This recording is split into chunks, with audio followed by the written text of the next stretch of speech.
Ada satu hadis yang dimana hadis ini jarang kita dengar.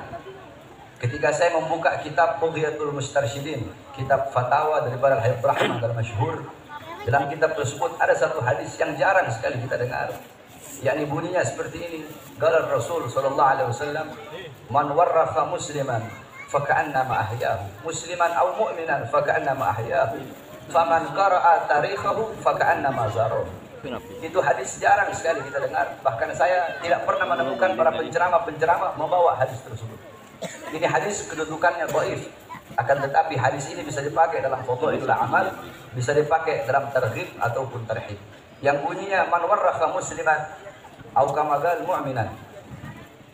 Barang siapa yang membuat sejarah seorang muslim, barang siapa yang membuat sejarah seorang mukmin, yakni sejarah hidupnya, yakni syama'ilnya, yakni menulis tentang manqabah atau manakib sejarah hidup daripada seorang mukmin, orang yang soleh, para aulia, para asfiya, faka'annama ahyahu, maka seakan-akan orang yang menulis sejarah orang yang beriman dan sejarah seorang muslim tersebut, faka'annama ahyahu, maka seakan-akan dia telah menghidupkan seorang muslim tersebut. Al-Imam Ad-Dibai, Sayyid Ja'far Al-Barzanzi, Al-Imam Al-Habib Ali bin Muhammad Al-Habsyi, Al-Imam Al-Busiri, dan banyak para imam-imam, para ulama yang dimana beliau-beliau membuat sejarah baginda Nabi besar Muhammad, faka'annama ahyahu, maka beliau-beliau seakan-akan telah menghidupkan baginda Nabi besar Muhammad sallallahu alaihi wasallam. Faman qara'a tarikhahu faka'annama zarahu, dan barang siapa yang membaca sejarah yang telah ditulis, yakni sejarah daripada orang muslim dan orang mukmin tersebut, faka'annama zarahu, maka seakan-akan dia telah berkunjung dan berziarah kepada seorang muslim dan mukmin tersebut. Kita membaca sejarah baginda Nabi besar Muhammad, membaca maulid Nabi Muhammad, seakan-akan kita berkunjung kepada baginda Nabi besar Muhammad sallallahu alaihi wasallam. Tadi dibacakan sejarah daripada sahibul haul Al-Habib Muhammad bin Abdullah Al-Mutahhar, maka dibacakan sejarah tersebut. Yang membuat sejarah tersebut, yang mengarang sejarah tersebut, seakan-akan telah menghidupkan Al-Habib Muhammad bin Abdullah Al-Mutahhar. Dan yang membaca sejarah tersebut, yang mendengarkan sejarah tersebut, maka seakan-akan telah berkunjung kepada Al-Habib Muhammad bin Abdullah Al-Mutahhar. Yakni ini adalah faedah daripada diadakannya haul. Haul itu punya 3 makna. Yang pertama, haul maknanya artinya sekeliling. Alladzi barakna haulahu, yang kami berkahi sekelilingnya. Haul yang kedua maknanya kekuatan, daya. La haula wala, tidak ada daya, tidak ada kekuatan, tidak ada upaya. Haul yang ketiga maknanya 1 tahun. Setiap perputaran waktu 1 tahun itu namanya haul. Adapun haul yang kita kenal adalah setiap tahun acara, yang dimana pada acara tersebut kita membuat haul. Kita mengenang daripada sejarah orang soleh, para aulia, orang-orang soleh yang telah wafat, yang telah meninggal dunia. Di dalam acara haul dibacakan sejarahnya, dibacakan manakibnya, bagaimana ilmunya, bagaimana akhlaknya, bagaimana ibadahnya, waraknya, khaufnya, khasyahnya, zuhudnya, ibadahnya, qanaahnya daripada sahibul haul, agar kita bisa mengambil intifa, mengambil istifadah, mengambil manfaat, mengambil faedah, mengambil keutamaan, mengambil ilmu, dan menjadikan sahibul haul daripada uswah, qudwah, teladan, pedoman kita sehari-hari, sehingga pulang dari majlis kita menjadikan sahibul haul sebagai teladan kita, sebagai pedoman kita. Jadi yang namanya haul hanya milik orang-orang yang soleh. Tidak ada orang durhaka diadakan haulnya, tidak ada. Namanya haul hanya untuk orang soleh, namanya haul hanya untuk para waliullah, hanya untuk para ulama, yakni sebagaimana dikatakan oleh datuk kami Al-Habib Ahmad bin Sumaid, bahwasanya gal Al-Habib Ahmad bin Sumaid, aqwamu ahya'in tamutul qulub bidzikrihim, aqwamu amwatin tahyal qulub bidzikrihim. Berapa banyak orang-orang yang masih hidup. Orang-orang masih hidup, jasadnya masih hidup, kedua matanya masih melihat, lidahnya masih berkata-kata, telinganya masih mendengar, tangannya masih bisa menyentuh, kedua kakinya masih bisa berjalan. Ini orang masih hidup, jasadnya masih hidup. Aqwamu ahya'in tamutul qulub bidzikrihim. Orang ini masih hidup, kaum ini masih hidup, golongan ini masih hidup, tetapi mengenang mereka bisa mematikan hati. Sebaliknya, aqwamu amwatin, ada golongan-golongan yang sudah wafat, ada kaum-kaum yang sudah wafat. Mereka telah meninggal dunia, jasadnya telah terkubur, atau mungkin jasadnya hancur, nama mereka terpampang di batu nisan, mereka telah wafat, mereka telah meninggal dunia. Akan tetapi mengenang mereka bisa menghidupkan hati yang telah mati. Padahal mereka orang-orang yang wafat, mereka orang-orang yang mati. Akan tetapi mengenang mereka bisa menghidupkan hati yang mati. Siapa mereka? Mereka adalah orang-orang soleh, mereka adalah para aulia, mereka adalah para ulama. Ada orang-orang yang masih hidup, mereka adalah orang-orang yang bodoh, orang-orang yang fasik, orang-orang yang suka berbuat dosa, berbuat maksiat, mungkarat, dolalat, sayyiat, mukhalafat, mengenang mereka bisa mematikan hati. Sedangkan ada orang yang sudah mati dari kalangan para ulama dan kalangan para aulia, mengenang mereka bisa menghidupkan hati. Oleh karenanya, saudara-saudara sekalian yang dimuliakan oleh Allah Subhanahu wa taala, dikatakan famal hayat illa li ahli ilm wa mal maut illa li ahli jahl. Tidak ada kehidupan kecuali kehidupan hanya miliknya orang-orang yang berilmu, dan tidak ada kematian kecuali kematian hanya miliknya orang-orang yang bodoh. Al-jahlu qabla mauti mautun li ahli fa ajsaduhum qabla al-kuburi kuburu. Orang-orang yang bodoh, orang-orang yang tidak mengenal Allah, yang tidak mengenal Rasulullah, orang-orang yang tidak mengikuti Al-Quran, yang tidak mengikuti sunnah-sunnah Nabi Muhammad, orang-orang yang buta daripada agama, orang-orang yang buta daripada Al-Quran, orang-orang yang buta daripada hadis, orang-orang yang buta daripada sejarah baginda Nabi besar Muhammad, orang-orang yang hatinya dipenuhi dengan kesenangan dunia, kecintaan dunia, kemakmuran dunia, angan-angan yang tinggi akan dunia, harta, pangkat, jabatan, tahta dan kekuasaan, orang-orang yang hatinya tidak rasa takut kepada Allah, tidak ada rasa takut kepada Allah, tidak pernah merasa aman dari azab dan siksa Allah Subhanahu wa taala. Orang-orang yang seperti ini, qabla mauti mautun li ahli, sebelum dia mati sesungguhnya dia telah mati. Fa ajsaduhum qabla al-kuburi kuburu, jasad-jasad orang yang bodoh, jasad-jasad orang-orang yang tidak mengenal Allah, sebelum jasadnya terkubur sesungguhnya jasadnya telah terkubur. Mereka bagaikan mayat walaupun mereka berjalan di siang hari. Sebaliknya, orang-orang yang berilmu, mereka adalah orang-orang yang memiliki kehidupan selama-lamanya, yang memiliki kehidupan yang abadi. Walaupun jasad mereka hancur, walaupun jasad mereka telah mati, akan tetapi mereka hidup abadi selama-lamanya. Apa maksudnya? Yakni a'yanuhum mafkudah wa amthaluhum fil qulubi mawjudah. Mereka adalah orang-orang yang jasadnya telah hancur, jasadnya telah tiada, akan tetapi mengenang mereka akan ada dalam hati setiap manusia. Sebagaimana ibunda baginda Nabi besar Muhammad, Sayyidatuna Aminah, ibunda Rasulullah, sebelum wafat beliau bersyair. Apa syair beliau?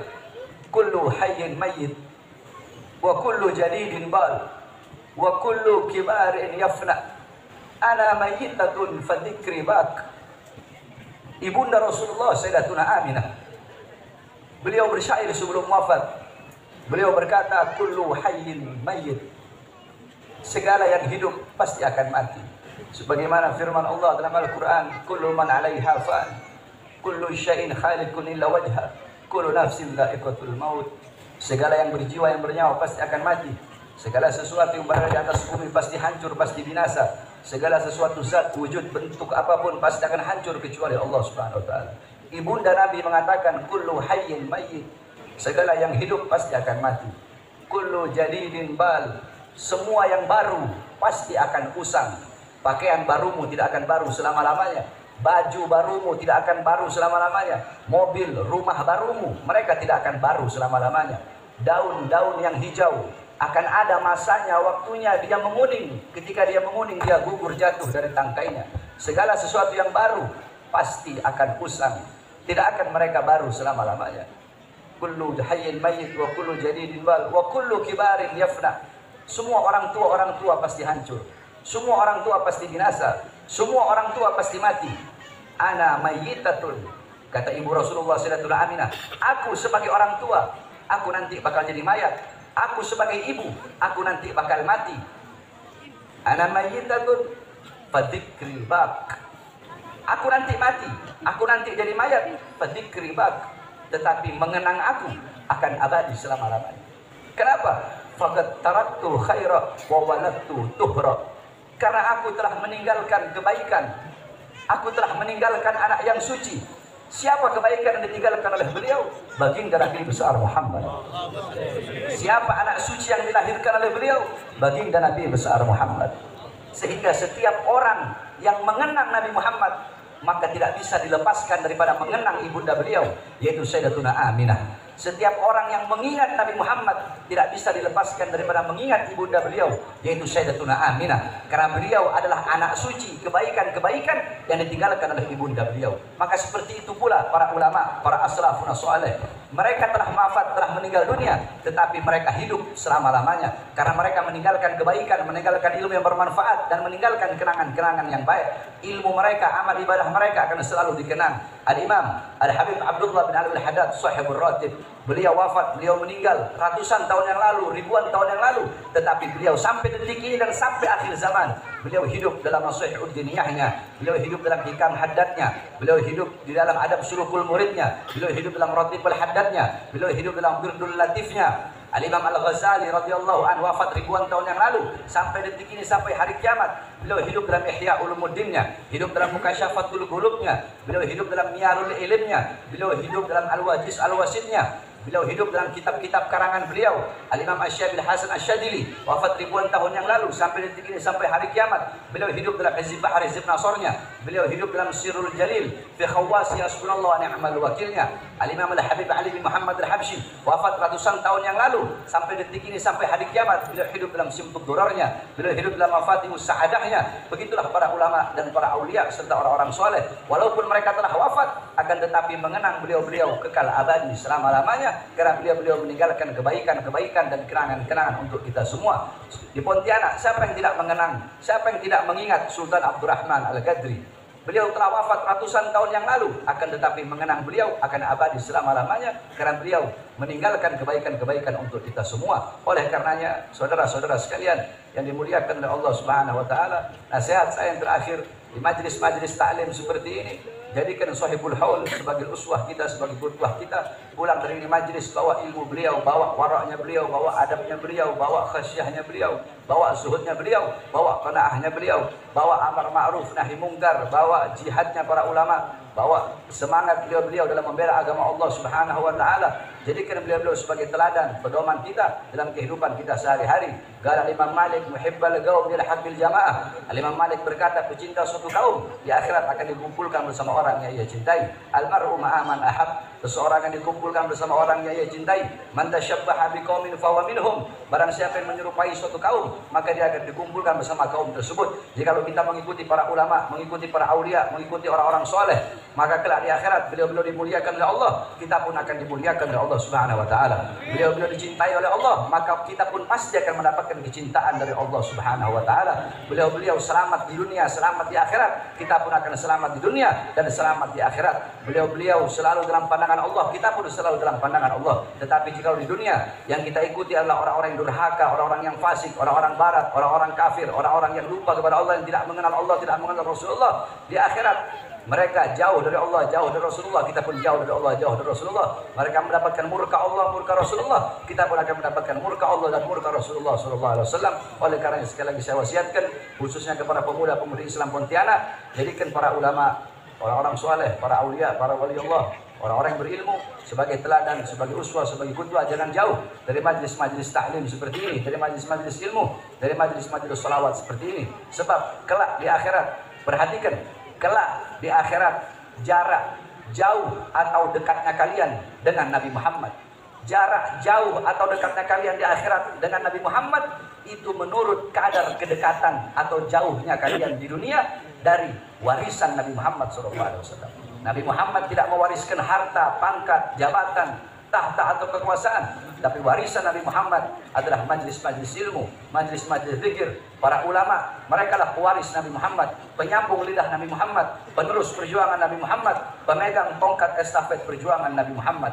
Maka jarak jauh dekatnya engkau di akhirat dengan Nabi Muhammad itu menurut kadar atau jarak jauh dekatnya engkau di dunia dari para pewaris Nabi Muhammad, itu para ulama, dan warisan Nabi Muhammad itu majlis-majlis ilmu dan majlis-majlis zikir. Jikalau di dunia engkau dekat dengan para ulama, dekat dengan orang-orang soleh, dekat dengan majlis ilmu, dekat dengan majlis zikir, majlis sholawat, tidak diragukan di akhirat engkau akan dekat dengan baginda Nabi besar Muhammad. Tetapi jikalau di dunia engkau jauh dari para ulama, jauh dari para habaib, jauh dari para orang-orang soleh, jauh dari majlis ilmu, jauh dari majlis zikir, maka dipastikan saksikan di akhirat, engkau pun akan jauh daripada baginda Nabi besar Muhammad sallallahu alaihi wasallam. Maka orang-orang yang celaka di akhirat adalah orang-orang yang tidak bisa memandang wajah indah baginda Nabi besar Muhammad sallallahu alaihi wasallam. Mudah-mudahan kita supaya dulu di majlis ini di akhirat telah berkumpul bersama baginda Nabi besar Muhammad